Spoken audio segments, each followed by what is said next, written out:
how should one deal with teenagers? I think you're a little too old to deal with teenagers.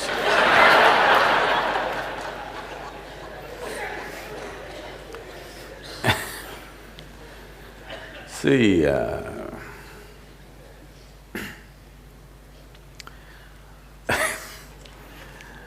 every age is a problem.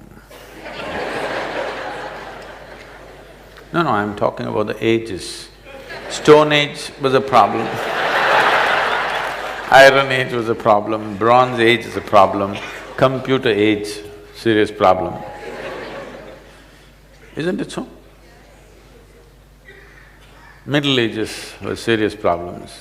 Modern age is immense problem. Teenage, another problem.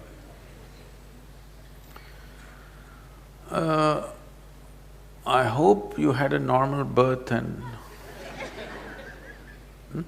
You were born normally? So if you were born normally, you were born like this and slowly grew up and somebody counted your age and you also passed through 13, 14, 15, which you are referring to as teen. This is just a certain developmental stage, like an infancy, like childhood, like adolescence, adulthood, old age, middle age, whatever. These are all different. We're trying to segment it, but essentially this is a physical journey of a body. Tell me one phase of your life which is not really a problem. Some are suffering infancy problems, some are suffering toddler problems, some are suffering childhood problems, some are suffering teenage problems, some are going through middle age problems, some are going through old age problems, some have transcended all problems. Yes? If you look at it in this context, every phase of life is a problem, then death is the only solution. If you look at every aspect of life as a problem, what is the solution? Death is the only solution. Now, the moment you identify every phase of life as a problem, unconsciously you start seeking death. Please know this. For yourself and those around you. You do not know this, but you're creating an ecosystem in your mind where the solution is to be free from all this. You came here to experience life. Instead of calling these different facets of life, you're calling it different problems that you have. If you die, you will have funeral problems. Because it's not easy to have a funeral in Mumbai city. No more dignified funeral, isn't it? Yes? There is no four people carrying you, your whole family and friends walking behind you with a drum. No more like that, boom, pee, pee, pee, stuck in the traffic. Even dead, you're stuck in the traffic.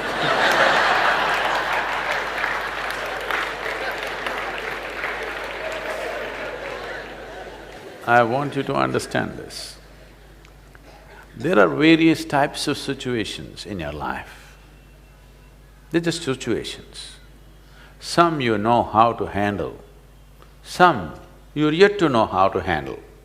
Whatever you do not know how to handle, you call it a problem. The moment you call something a problem, the moment you identify a situation, it's a simple situation, because you have not equipped yourself to handle the situation. You call it a problem. The moment you call it a problem, unpleasantness is a natural consequence of that. Your children are growing up, it should be a joyful moment. Yes? They become teenagers means they're growing rapidly. Yes? Or in other words, unfortunately, they're beginning to become like you. And you're distressed because you can see they're becoming like you, I can understand.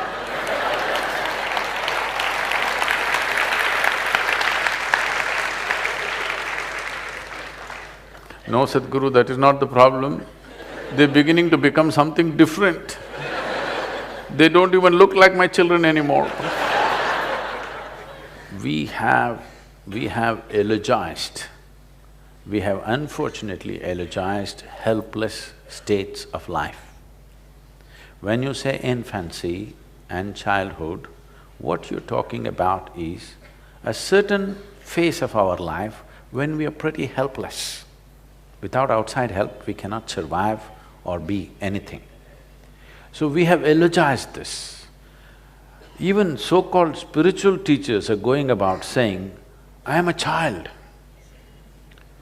I don't want to meet an adult who is a child. It's another way of saying, I'm retarded.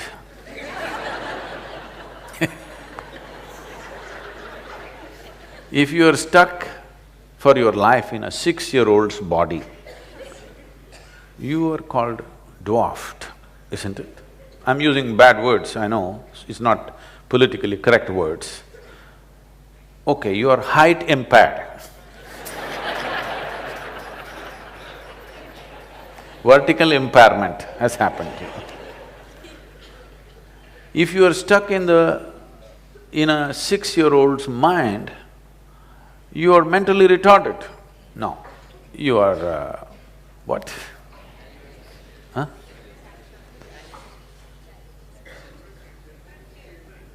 Differently abled you become. These are pretty words, all right, we don't want to insult people who are in such situations, we appreciate that. But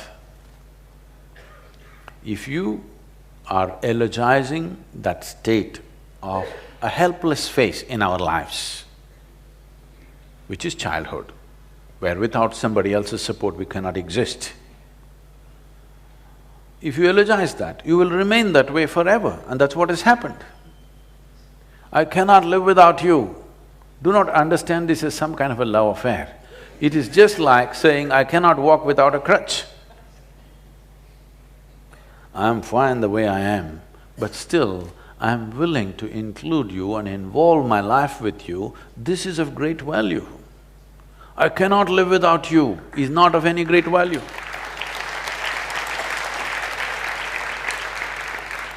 I can live without anybody's attention, but I'm willing to throw myself with absolute involvement with whoever is here right now. This is of value. Because you're eulogizing helplessness or helpless phases of our life. When you were a little baby, you can't even pee by yourself, somebody has to take you.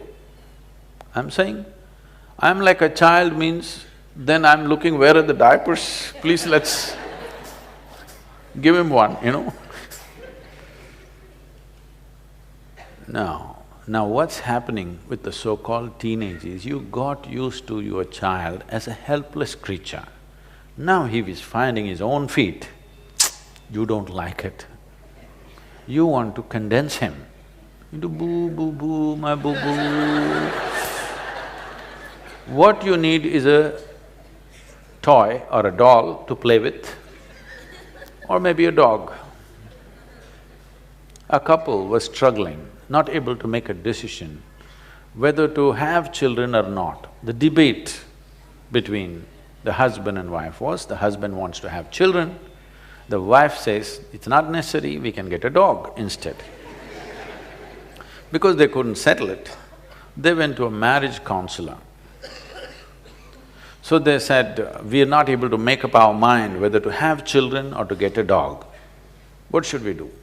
So marriage counselor said, this is very simple, you want to ruin your carpets or your life, you must decide.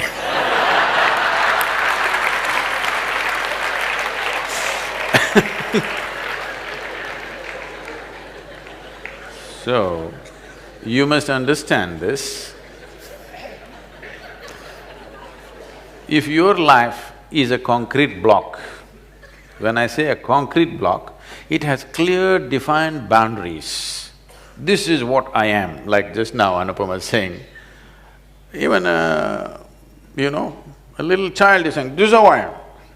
That means I've become a concrete block, because a certain amount of stupid information has come my way. With this I have formed a definition of what I am. So once I have formed a clear concrete block kind of definition to who I am, if two concrete blocks meet with great passion, what will happen? If there is a loose boundary to you, if two people come with great passion, wonderful things of union may happen. Otherwise, two concrete blocks clash, what happens? You know, friction. Friction and breaking of one of the concrete blocks or both will happen. So, once you become like a concrete block, you should not beget more concrete blocks, because you're incapable of including another life as a part of yourself. Because you have defined the boundaries of who you are so absolutely, you should not even get married if you ask me, because two concrete blocks living together, all right, it may make a house, it'll not make a home. Concrete blocks together will make a house, isn't it?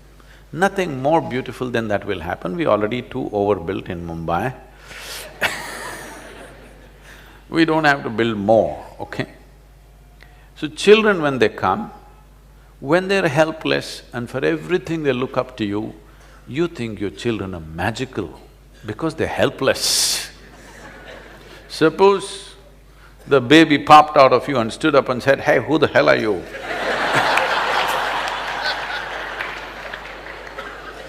You won't like this baby. But he takes 14, 15 years to ask that question.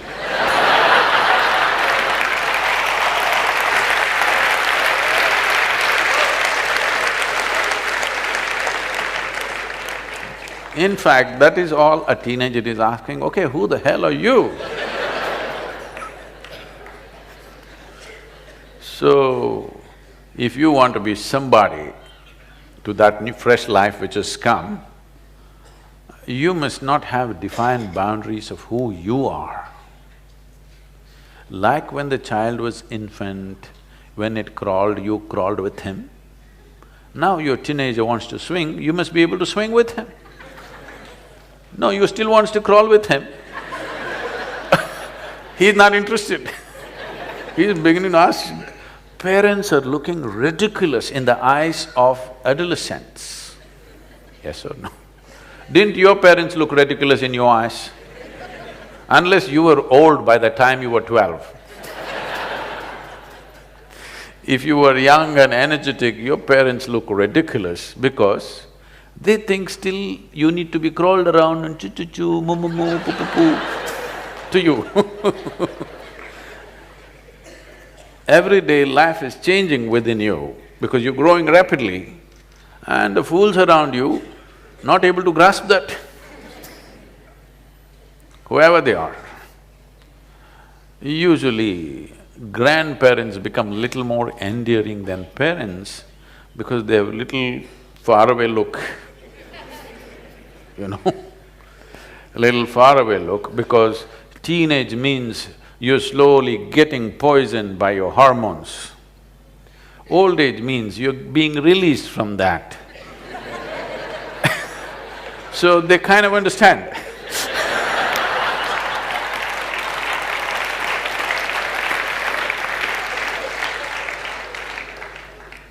So those of you who are in middle age have no clue where the hell you are. Even historically, the Middle Ages represent a confused state of mind. So don't deal with your teenagers. Please make yourself available to be dealt by them. Make them responsible for everything. 1 month, I'm telling you, 1 month you have the courage to hand over your monthly income to them and say, manage the house. Just give them responsibility. You will see dramatically it will change, you know. Because you must understand, I have been a telephonic father, okay? From the age of 3.5 months, my girl traveled with me, alone in the car. We built the Isha Foundation in a Maruti 800, traveling thousands of miles. In one calendar year, or actually in 14 months, I did 135,000 kilometers on my Maruti, okay So, she was 3.5 months old, one hand on her in the front seat, strapped, and my right leg doesn't go easy, boom. So, she grew up in the car till she was 4 years of age. I thought I'll never send her to school because we had bonded and she had such wisdom because she's seen the road, she's seen the people, she's been in all kinds of families. I thought I shouldn't mess this up by sending her to a school. But that age group, that company, unless you have a whole cricket team of children at home, just one child doesn't work, just keeping them alone because they may become too old when they're young. So I put her to school after that. After that, she's always continuously in one hostel to another. And… but we kept a very active engagement thanks to the cell phones. Earlier it was the black phone, I would stop somewhere on the highway because I know only at a particular time you can call her in the school. The school opens that phone time only 1 hour. So I am somewhere on a highway, find that black phone and get on, and for that 1 hour I'm on the phone with her. That side for her, all the children outside are screaming at her. Here at the booth, all the people are banging on the booth. So I always had this thing at that time. I'm driving on the highway, I have many phone calls to make, local, international, all kind. First I would get down and go to that phone booth guy and give him 5,000 rupees. He'll be surprised, just hold it. Deposit. And I get into the phone booth and now I am a valued customer. The other people come and they want to make the call within 3 minutes. And they're all standing in a queue and making faces at me and just gesticulating, but that guy says, no, don't disturb him.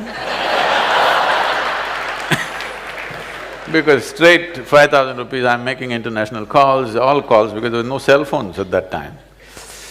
So I find this time and speak, and after that she went to college and then everything, whatever she's been pursuing, always on phone, and we've kept a very active engagement, and we've never really stayed home.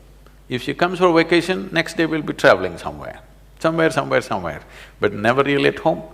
But a very active relationship I kept with her, largely on the phone thanks to all the telephone waves that are going on. So, it was such an active engagement. Why I'm saying this is, and whenever I saw there's a certain intelligence in every child, I'm not trying to project this is a special child, no, she's just normal, brought up in a special way, for sure. So the thing is just this, if she comes home or if she's with me, I leave all my important decisions in her hands. She's only 5, 6.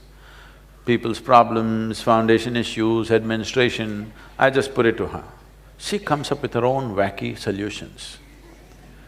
But 5 out of 10 times, she would come out with something brilliant. This is not… I want you to understand, I'm not projecting this is a special child. It is just that most people never give that opportunity to a child's intelligence because they want to do boo-boo-boo-boo, do-do-do-do with the child. I never bought toys for her. If she wanted to play, I took her out for a walk in the jungle, I put her up on a tree, she learned to climb trees and do things and stuff. Never bought her toys, ever. Here and there somebody gifted, but she never was interested in them because there were more exciting things. I caught snakes for her, I caught garden lizards for her, more exciting things, live things to play with. If you want to really do something with your children, you must allow them to expand because that's all they're trying to do. Their body is not the only thing that's growing. The potential of being human being is growing, you must allow them to expand. Instead of that, you're seeing how to constrict them, then you will have a huge problem. Whether if you have boys, you will have one kind of problem. If you have girls, you will have another kind of problem. If you try to restrict, you think restriction is a good way of controlling life. No. Responsibility will put them on the track. Hand over your money to them and tell them, this month you're on vacation, you handle this, whichever way. You're afraid, maybe he'll go and blow it up, what'll happen tomorrow? If he blows it up, what happens to you will happen to him also. Let him go through it for a month. Of course you can keep some reserve, but let him understand if he blows it up tomorrow morning, there'll be no breakfast. And let him go through that, what's the problem? Let him understand that's the way it is. It's better to learn in a protected, caring atmosphere than out on the street tomorrow morning, isn't it?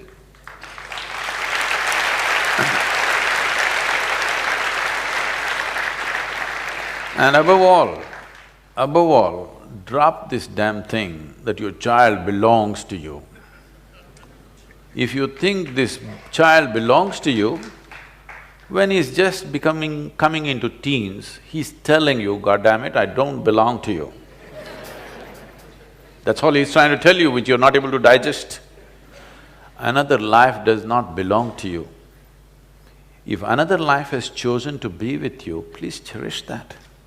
It's a tremendous thing. Whether it's your husband or your wife or your children, they don't belong to you. You don't own them in any sense. If you don't get it, you will understand when you die or they die. They don't belong to you. Another life has chosen to come through you or be with you. Cherish that, value that. Don't think you're the owner of this life. You're not. So if you believe that you're the owner of your life, a teenager is beginning to make his own statements, well, you don't goddamn own me. He's just telling you that, that's all, in his own language. Yes or no? They're just telling you, you don't own me. But do they as another human being, you think they don't want to be included? They definitely want to be included. So, teenage means there are many things, because one thing is, your intelligence is being hijacked by your hormones. So certain things are happening. Suddenly the world doesn't look the same. Some scrawny little girl in your neighborhood who you had nothing to do with, suddenly there are little bumps on her body and your chemistry is poisoned. You look at her, suddenly it's a new world. The whole world is looking different. What was just people are suddenly becoming male and female. It's not a small change, you know.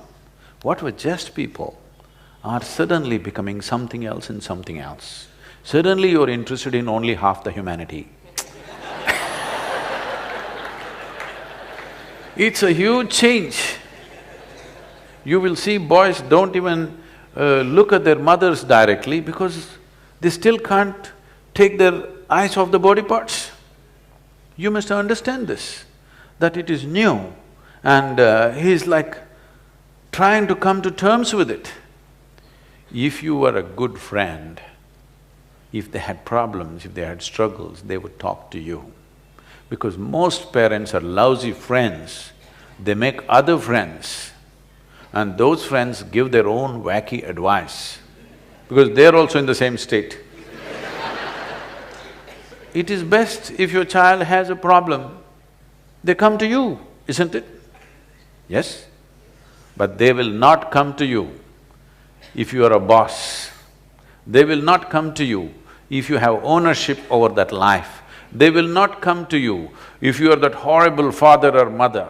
They will come to you if you are a good friend. Because when they have problems, it is natural for them to seek a friend. So make sure from an early age that you are their best friend. Till they reach 18, 20, you are their best friend. Make it that way. And this you have to earn, this will not drop because you delivered them. Because you delivered them, you get the title of mother and father. You will not get the title of a friend. This has to be earned and everyday responsible behavior from you.